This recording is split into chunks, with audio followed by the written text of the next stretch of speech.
Hello and welcome back to our mini macromolecule lecture on lipids. Now, one thing that I want to say about lipids is that lipids are not polymers, right? So before, when we showed how glucoses can come together to form starch and other polysaccharides, for example, and amino acids can form chains called polypeptide, and nucleotides can form polymers called nucleic acids. Lipids are not polymers, all right? But rather, what they are molecules of glycerol and fatty acids. So the first thing that I want to show you today is how to draw a glycerol molecule, all right? So we start by drawing the skeleton. Now I like to draw the skeleton as 3 vertical carbons in a 3-carbon chain, all right? Now glycerol, as that OL suggests, all right, is an alcohol, all right? So it has hydroxyl functional groups. So we're going to put OH here, OH here, and OH here, all right? So 3 hydroxyl groups hanging out off of that 3-carbon skeleton. And let's just, for the sake of completeness, let's finish off these carbons with hydrogen, hydrogen, hydrogen, hydrogen, hydrogen, hydrogen. And now you agree that each carbon is bonded to 4 different atoms, right? Complete molecule. Okay, so that's glycerol. Wow, my spelling is really on point today. That says, oh, let's try it again. Glycerol, glycerol. Okay, so let's draw a fatty acid. So as its name acid suggests, there is a carboxylic acid functional group off of this. So let's draw a carbon right here, and we're going to place it in close proximity to one of our carbons from glycerol. And I'm going to do a double bond O, right? And what's the other part? Single bond OH, right? Now, this is the carboxylic acid functional group of a fatty acid, right? Well, what's the fatty part? The fatty part is a long, fatty, non-polar hydrocarbon chain. And I'm going to draw an 18-carbon long hydrocarbon chain for the long chain here. So 1, 2, 3, 4, 5, 6, 7, 8, 9, 10, 11, 12, 13, 14, 15, 16, 17, 18. This is a fatty acid. And this long chain right here, we say is saturated because there are no double bonds, and every single one of these carbons right here, it's suggested, has 2 hydrogens, meaning that it is saturated, all right? It has as many hydrogens as each of these carbons can take on. Well, I am too lazy to draw all the hydrogens on the rest of that, so if it's okay with you, I'm just going to leave this just like that, right? Okay, now the part that you've been expecting. How do we turn this into a lipid by taking glycerol plus a fatty acid?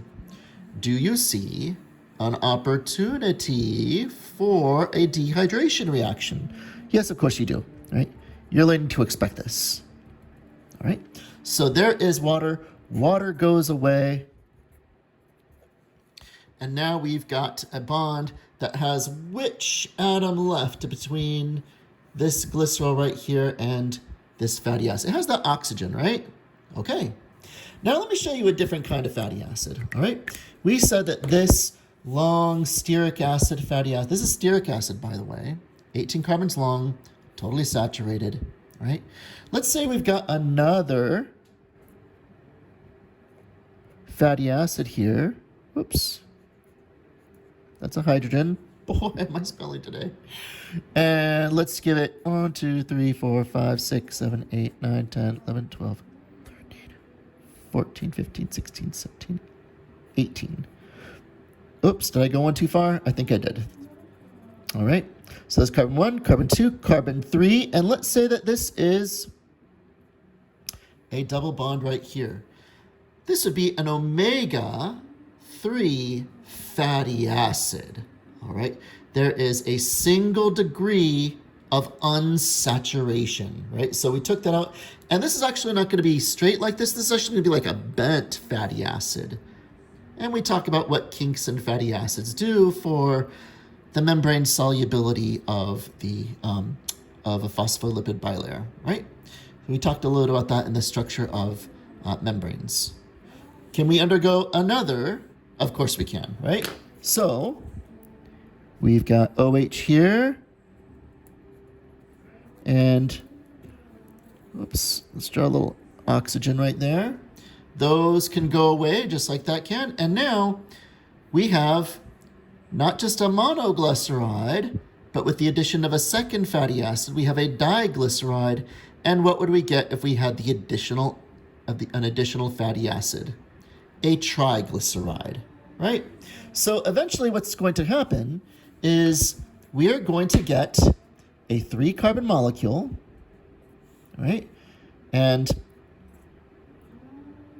I'm going to put the little oxygens here to represent the oxygen bridge, and then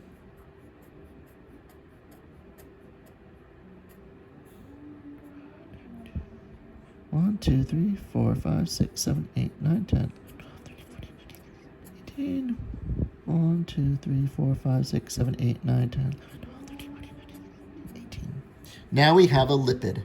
All right, this is a triglyceride. All right, so you can have monoglyceride, diglyceride, triglyceride, and you can take off one of these fatty acids and substitute it with another functional group with a phosphate and another molecular addition right here, and it would become a phospholipid.